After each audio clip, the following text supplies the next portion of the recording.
Subway is facing a lawsuit over the company's tuna sandwich. It's 100% tuna. Last year, two people filed a lawsuit in California saying Subway's tuna partially or wholly lacks tuna as an ingredient. Subway says its tuna sandwiches are 100% real, wild-caught tuna. But in 2021, headlines claimed DNA tests found no tuna at all. Lawsuits followed.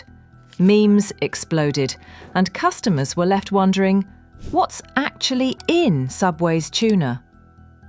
Today we're going behind the menu to separate fact from fiction and from fish.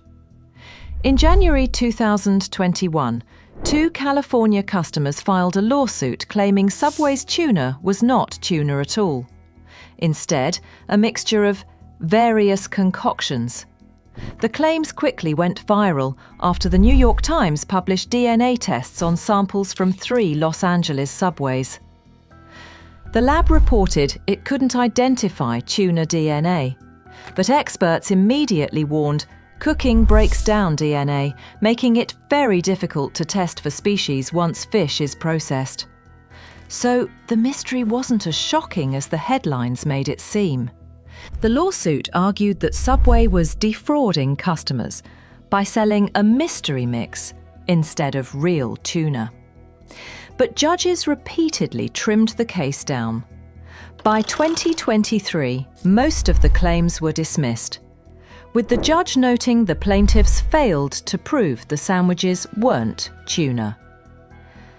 The final version of the suit mainly alleged that Subway misled people about using premium tuna. Even that claim faced skepticism in court. Subway didn't sit quietly. They launched an aggressive PR campaign, insisting their tuna was 100% real, wild-caught skipjack and yellowfin tuna. They even revamped their website with an FAQ dedicated entirely to the controversy.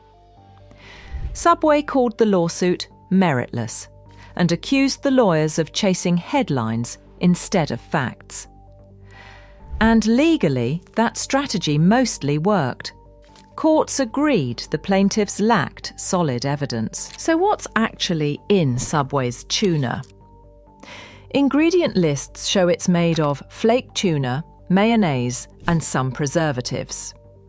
Independent seafood experts note that processed tuna often looks mushy and unrecognizable, especially after freezing and thawing, which may have fueled the suspicions.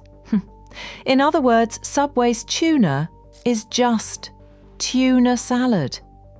It may not look like fresh fillets, but legally and biologically, it still counts as tuna. So why did this story blow up? First, it hit Subway at a bad time. The chain was already struggling with reputation issues. Remember when Ireland's courts ruled their bread had too much sugar to legally be called bread? Add in declining sales and competitors outpacing them, and the tuna scandal became another punchline.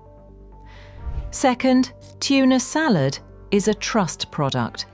You can't see the fish clearly, so customers rely entirely on the brand's word. And that trust is fragile. By July 2023, most of the tuna claims were dismissed.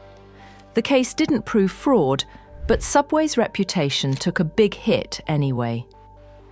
The truth is, Subway's tuna is legally tuna. But the controversy shows how quickly trust can vanish when the food in your sandwich looks nothing like what's on the ocean. So the verdict? Subway's tuna is real. But the chain learned the hard way that vague labels and mushy fish can spark million-dollar lawsuits. What do you think? Was this a fair lawsuit or just a viral overreaction? Let me know in the comments. And in our next episode of Behind the Menu, we'll dive into another fast food battle. Taco Bell's Crunchwrap lawsuit. You won't want to miss it.